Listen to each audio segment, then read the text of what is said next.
Hello, everyone. Welcome to Life of Love with Julie and Friends. Today, I'm delighted to introduce my friend, my brother, Claudio Silvaggi. He is just a dear friend of mine. We've become acquainted through the Prepare for Change group. He presented, and then we connected. He did an astrological galactic reading for me.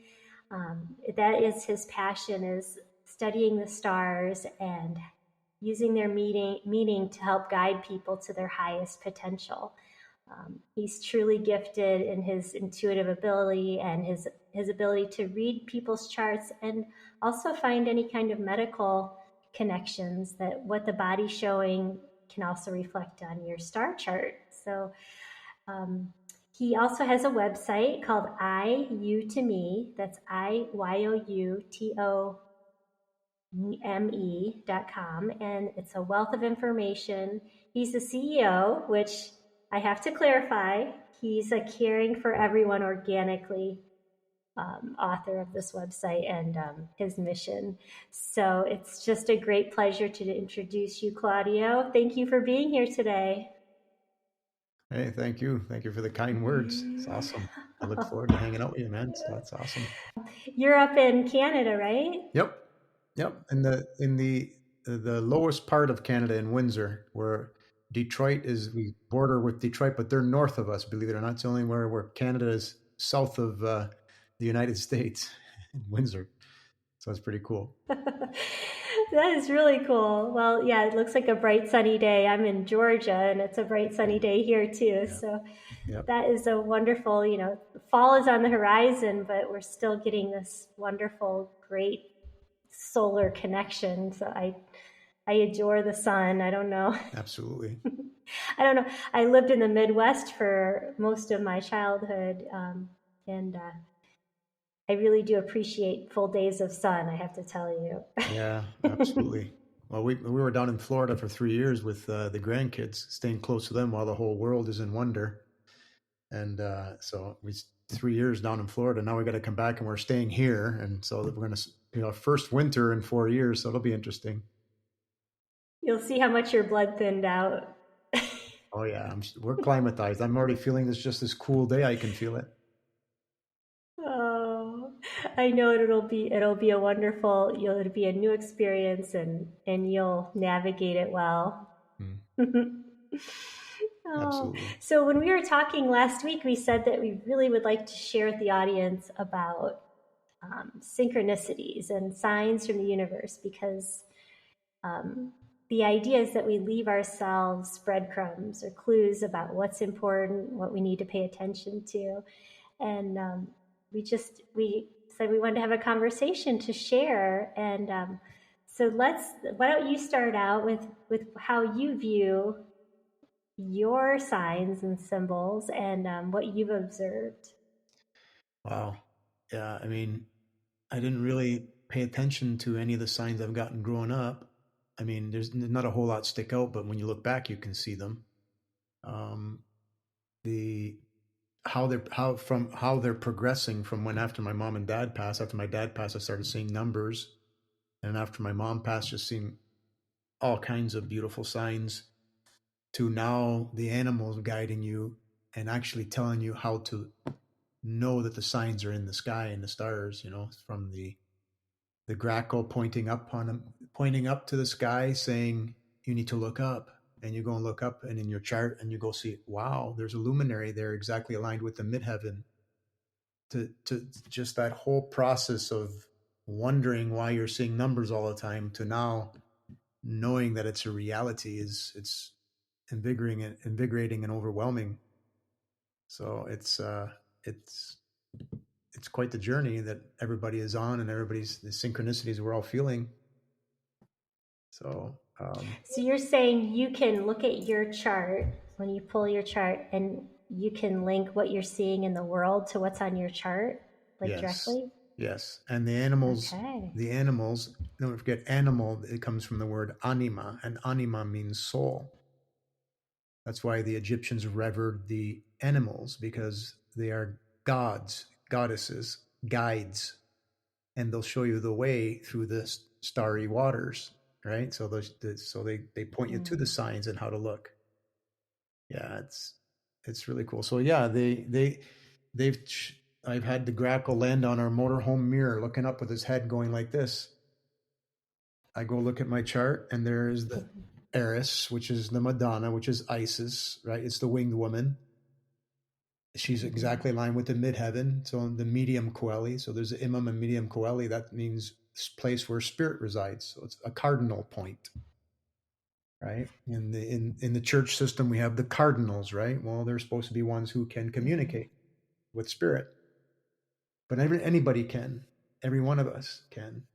So when they pointed up and I seen Isis aligned there, I went outside and I sat down in a chair on a sunny day, and one cloud came by, rained on me, and then kept going. And I know when water's filtered, when water's around, divine feminine energies are around.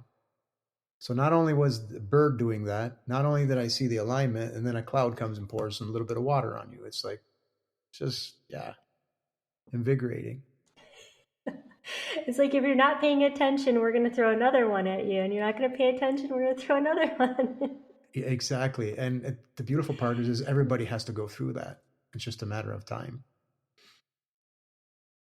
I know when I was first awakening to the angels, I would find little pieces of paper folded like angel wings, just randomly in my home, it's like little origami angel wings, and of course feathers, right? But they kept hitting me over the head with those things, or not. It's not hitting me ahead, but subtly they'd show me these little signs, because I knew my friend Carolyn could read angels, and I kept putting off my appointment with her. Like, I had a little appointment slip, and she said, just call me when you're ready. And I had it in my cupboard, and it was 3 years they were dropping signs for me before I just finally said, fine, I'll call, I'll schedule. And then you never look back, right? You never look back. You mentioned cardinals, and cardinals are really, I didn't realize they were a sign of spirit. I've heard that they could be a sign of a loved one. But yes, like when you see a cardinal, that's a really big sign that spirit's trying to tell you something. Yeah, usually there's cardinal means cardinal points, or cardinal connection. Excuse me. Oh.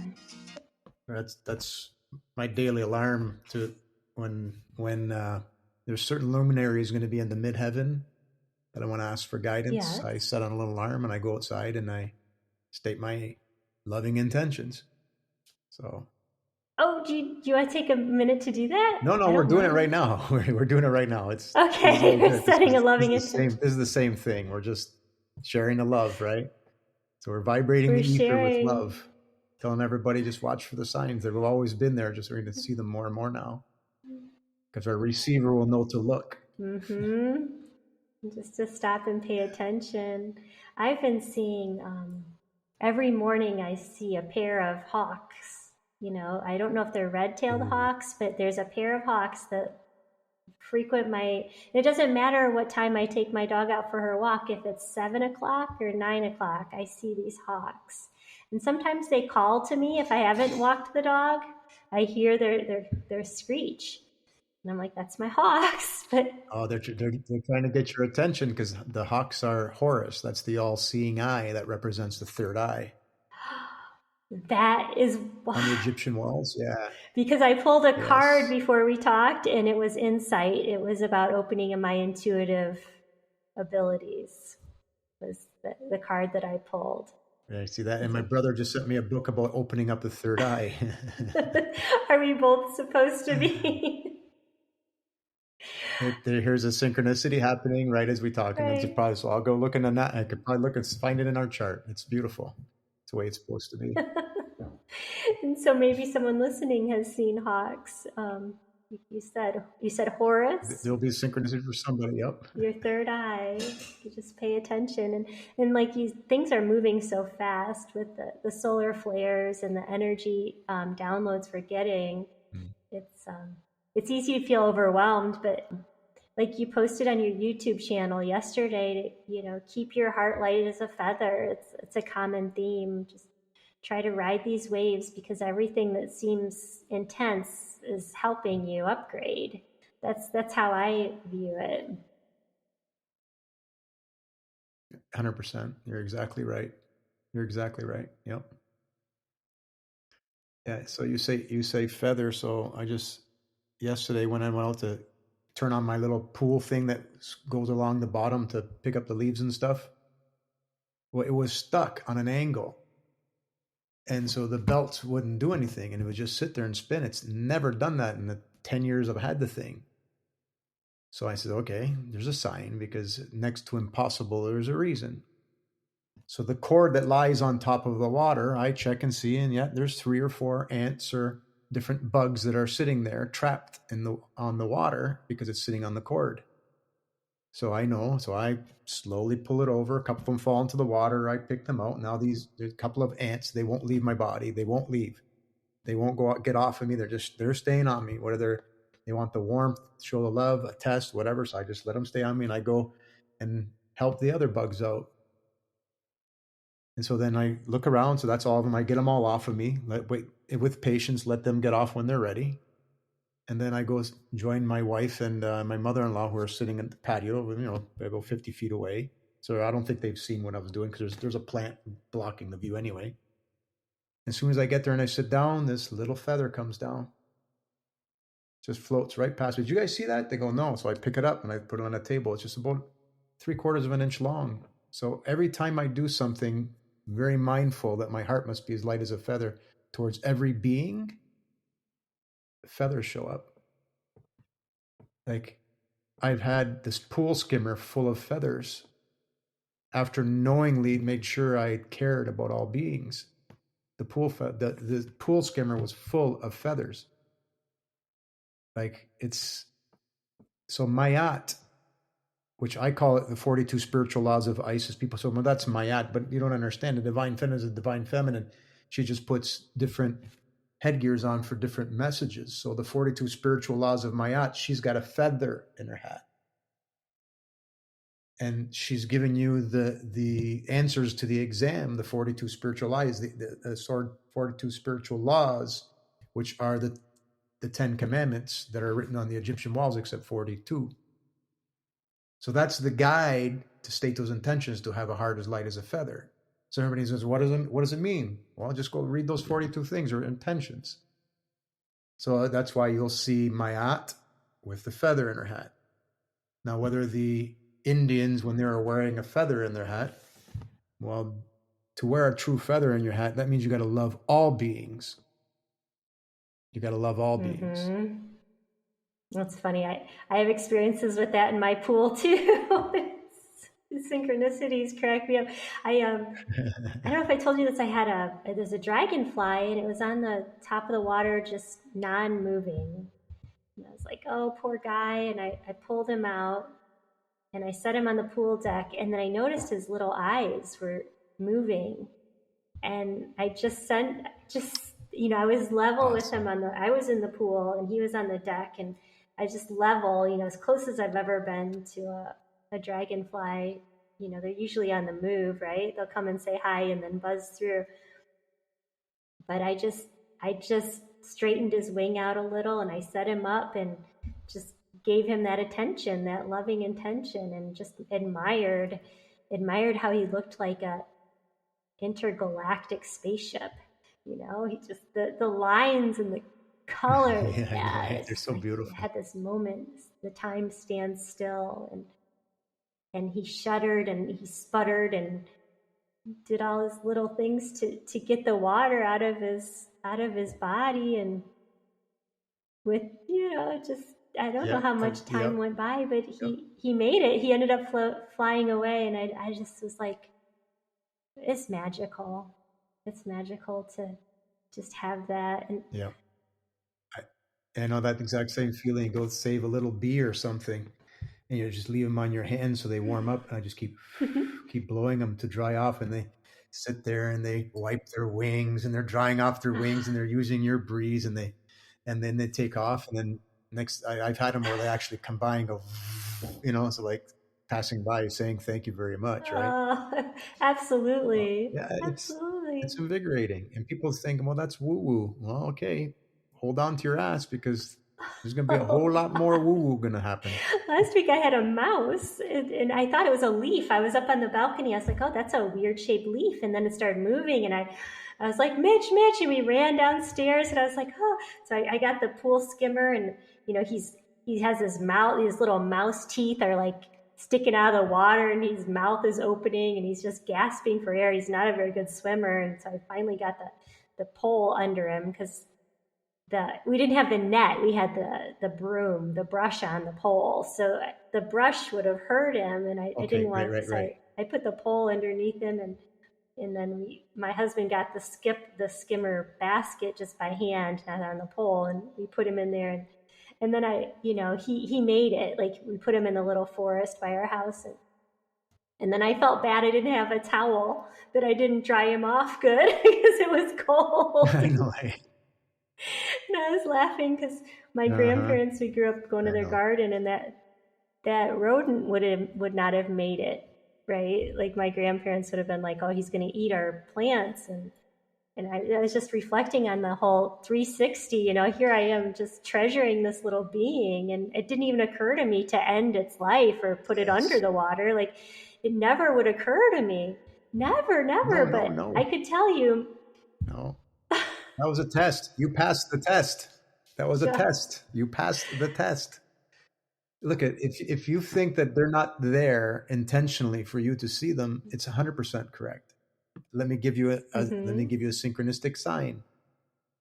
So I'm out and I made a court where I can fill up with water so the ice rink's always there, so I don't have to put up the boards every year, right? There for the kids. Well, there's drains in there that lead to a deadheaded sump that I can pump out. And my dream was also I can water the garden with the rainwater that's collected underground, right? Beautiful, yeah. Never got to it, but I know I will be.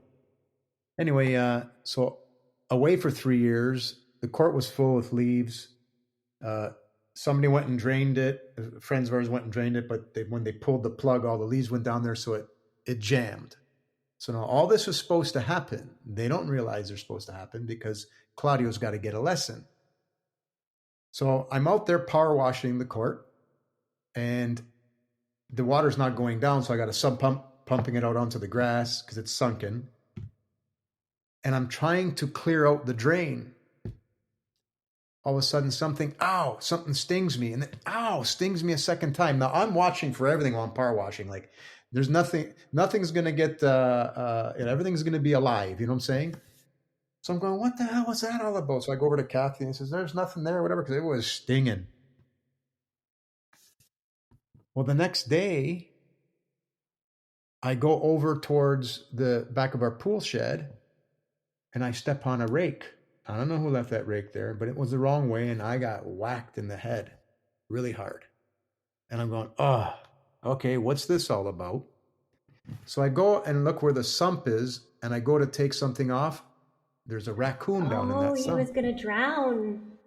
If I would have cleared out the leaves and that water would have drained, he would have drowned. So the bee Yeah. stung me so that I could go over there. Now, they whacked me in the head because I left that open sump there, so nothing could go down. That's one thing.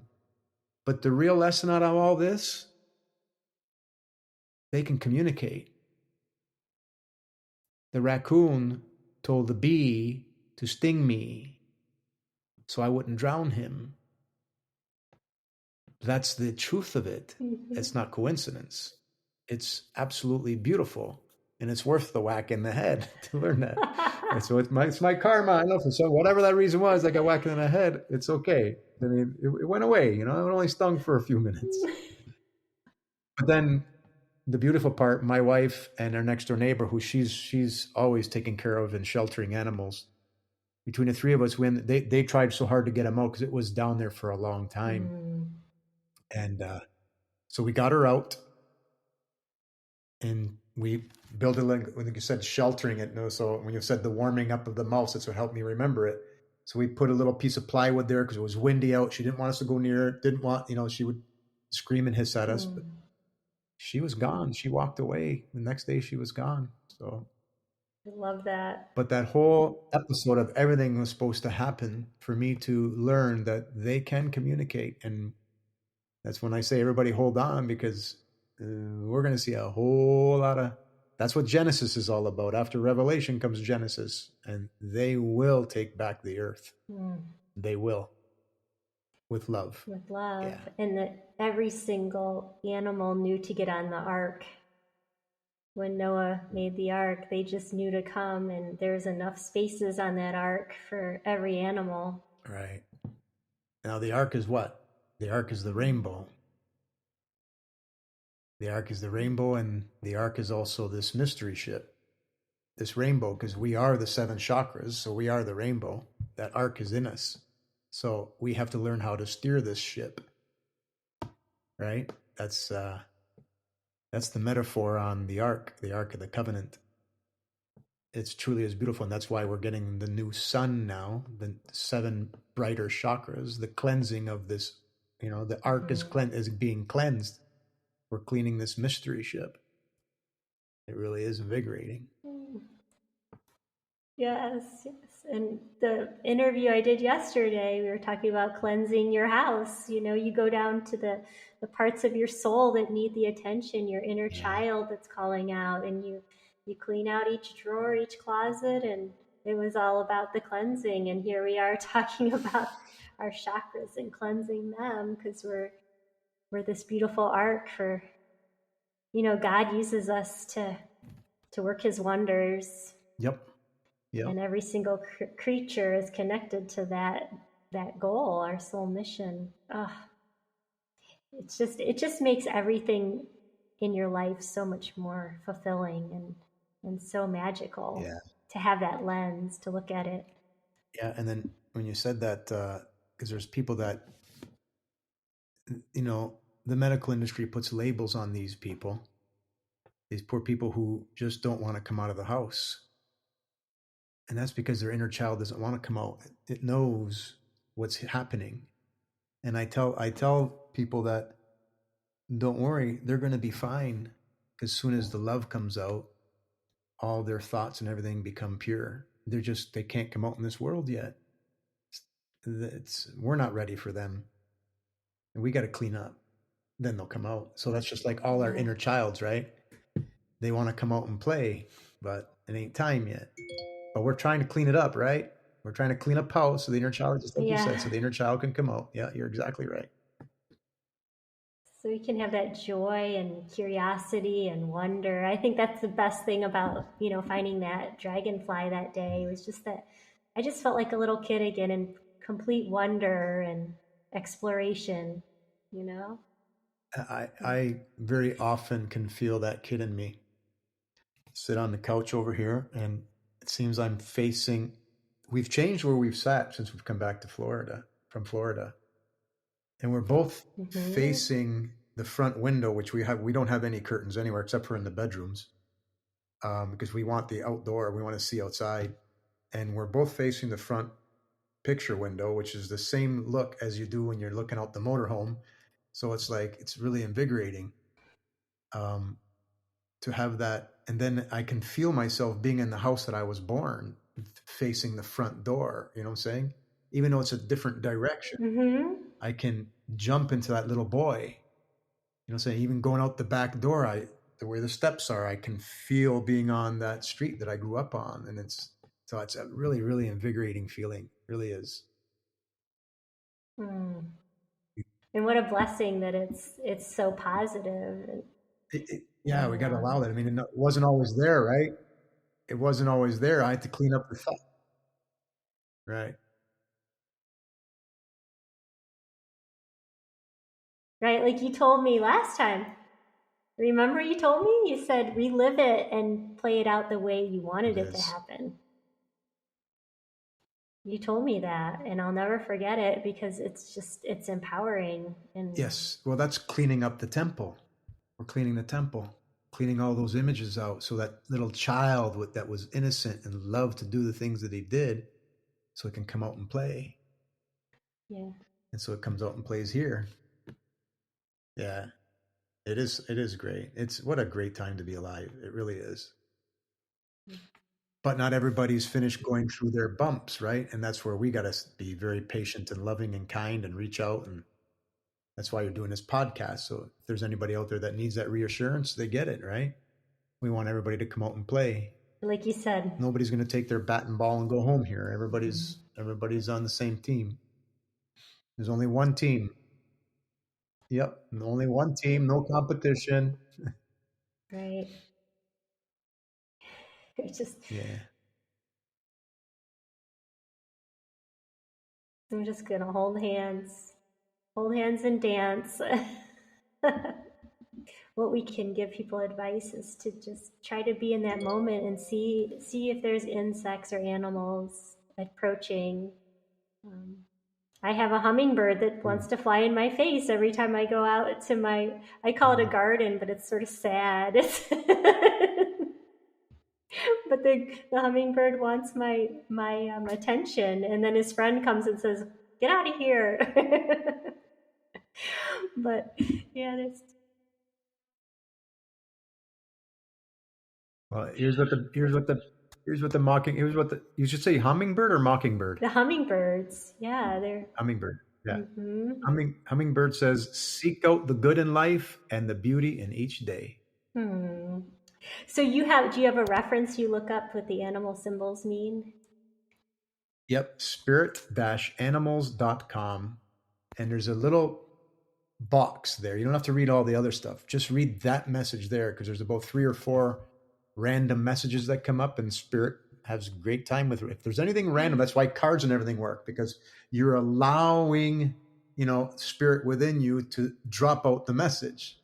So if you allow randomness in sites like that, then you'll get those beautiful synchronicities. So spirit-animals.com, and just read the message in between there. I don't read down below because I don't want to read the non-positive suggestive words. Gotcha. Right? Gotcha. Yeah, you don't want to put a layer. It's the positive message that's in there. Yeah. I love that. So if you have an animal run in front of your path or your car, those are huge. It's a season, but lots of butterflies, like at least 4 or 5 butterflies every time I go outside. But I mean, it is seasonal. I think that's why I have trouble with winter, is there's not as much going on.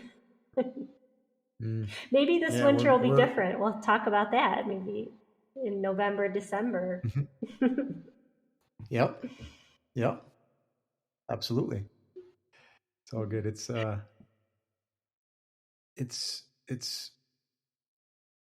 what was coming across my mind is, my ego, or an egotistical saying is that, well, it can't be all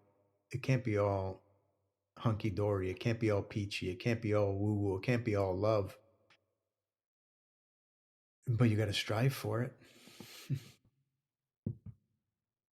If you're doing actions that don't get you there, then right. Everything happens as it's supposed to, right? And there's no mistakes. I know I was reading about some scientific explorations that they're doing with producing embryos, and I was getting myself worked up about it because it was very artificial, and then they were talking about the benefits to humanity, and I caught myself. I didn't let myself, and this is the first time I've done this around medical ethics. Like, I usually let it get me really upset, and I hate to say triggered, but instead of picking a side, I was like, well, Gotcha. I tried to weigh it, and I was like, well, I can't see myself being into that. That doesn't resonate with me, but I know God has us, and God's going to look out for us. So if that's not supposed to be the way, this will come down. And I just gave it up to God instead of owning it as my problem, because I'm not doing the experiments. I'm not going to promote something that doesn't resonate with me, but I also don't have to let it bring me down.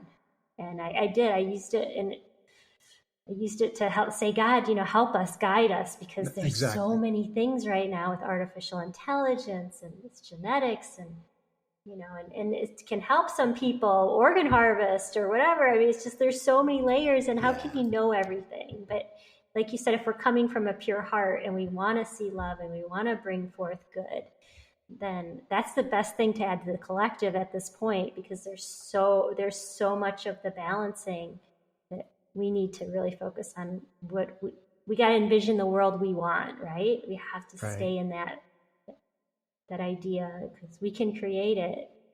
Yep. Yep. Can nurture it. Yep. I tend the my for my own self, my rule of thumb is if it doesn't make me feel good, just to turn it off. And people say, well, yeah, but what are they doing? What if they're doing that? Well, the whole thing is that it's as above, so below. So just hearing that, I can immediately wipe it away with, well, we're supposed to be going to um, immaculate conceptions because that's 100% a reality.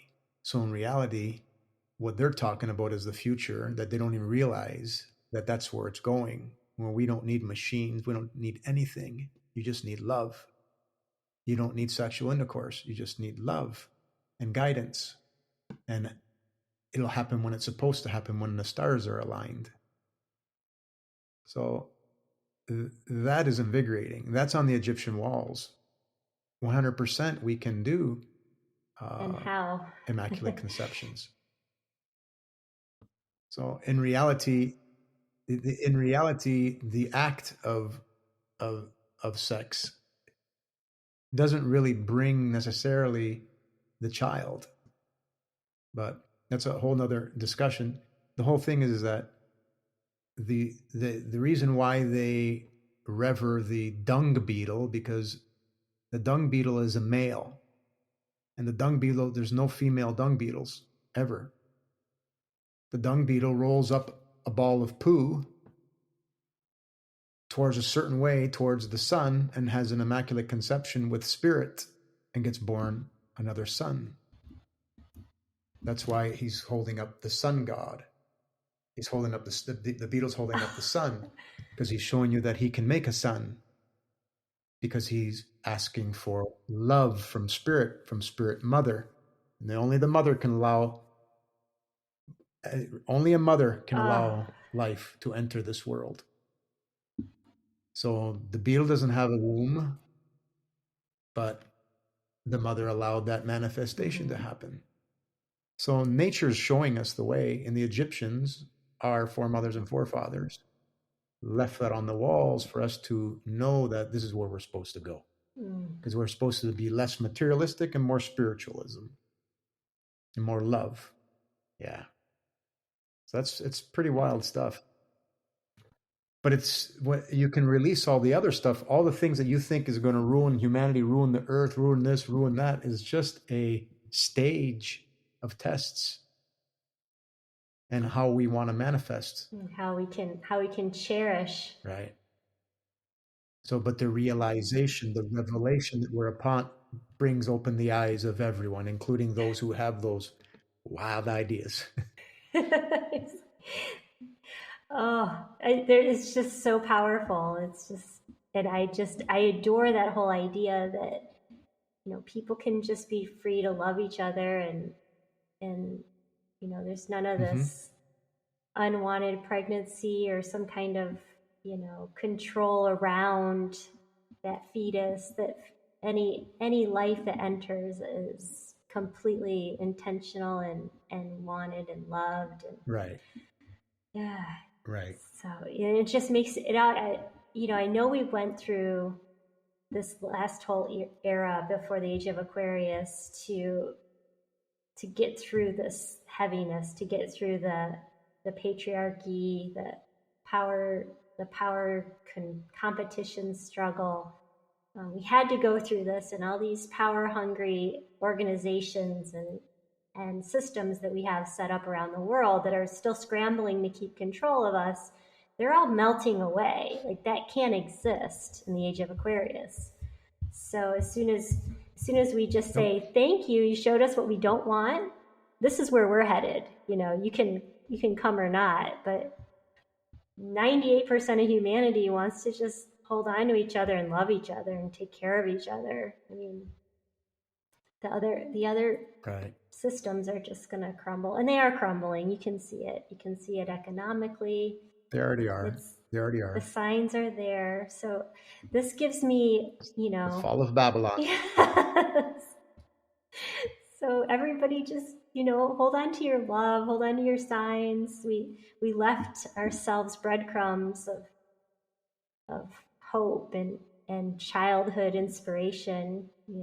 Keep your joy, and reach out. I know that you, on your website, you have a way for people to contact you, and I'm always available on my Yeah, website. I'm on Facebook, YouTube. Yeah. So Yeah. we're here for each other, and anyone who wants to reach out, we can share the light. So thank you so much for your time with us 100%. today. I feel like we really covered a lot. We went from Yeah, thank you. Thank you. It's just all we covered was love, only the one word. right love. Oh, Thank you, well, sister. yes, yes. You take care. All right. Thank you for joining us today, and we look forward to the next episode. As always, you can reach me at www.youneedapeptalk.com. Be well, my friends, and enjoy each day, as each moment is a chance to live the life of your dreams. Take care.